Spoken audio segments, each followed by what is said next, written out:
lost son, Pedro Albizu Campos. Wow. I need to know more about you, Don Pedro.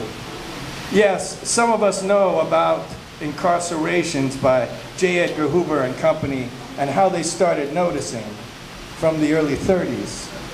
Puerto Rican nationalists who were not rolling over, not allowing a military dictatorship in Puerto Rico with military men as governors, G-men, and film noir fedoras swarmed the island. No freedom of the press.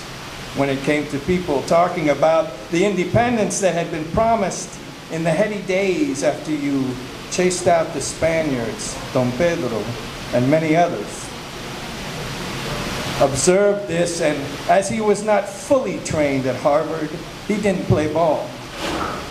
These facts are recorded, Don Pedro, but over and over again, I think of your marriage certificate. You said, de sangre india, Indian blood as your ethnicity, but what of your mother? Mother of a founding father, Juliana Campo.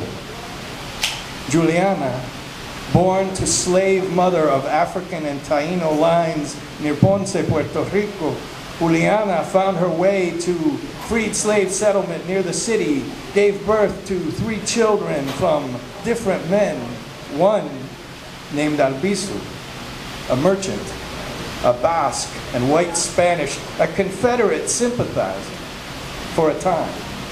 Then a seeker of independence for the island too, but for Juliana, sad, dark-skinned girl, housework, laundry by the river, and traumas untold were too much for poor Juliana. The story goes, Juliana set fire to their little hut of palm leaves and despair, tried to drown herself and her 3 children, including young Pedro, in a puddle near the river, but a neighbor grabbed the kids, saved their lives. Juliana was seen walking the streets, talking to herself and crying.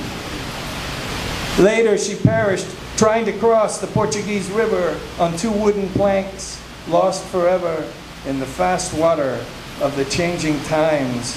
You, at the time, Pedro Campo, your father gifted you with his name after Juliana died, became a protector. It was you, Estimado Don Pedro, who would fetch the doctor when someone from the neighborhood fell ill.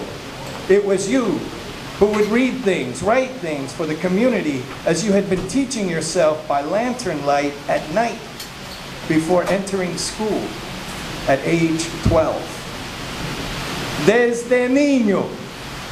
From childhood, you often said, from childhood you knew the obligation of all men and women, quote, born into an enslaved country, unquote, was to sacrifice whatever was needed for liberation. Excellent student, impressing the many teachers, caught off guard by a brilliant young black kid from a hungry thatch hut barrio by the sea. They didn't know what to make of you, Don Pedro. They still don't.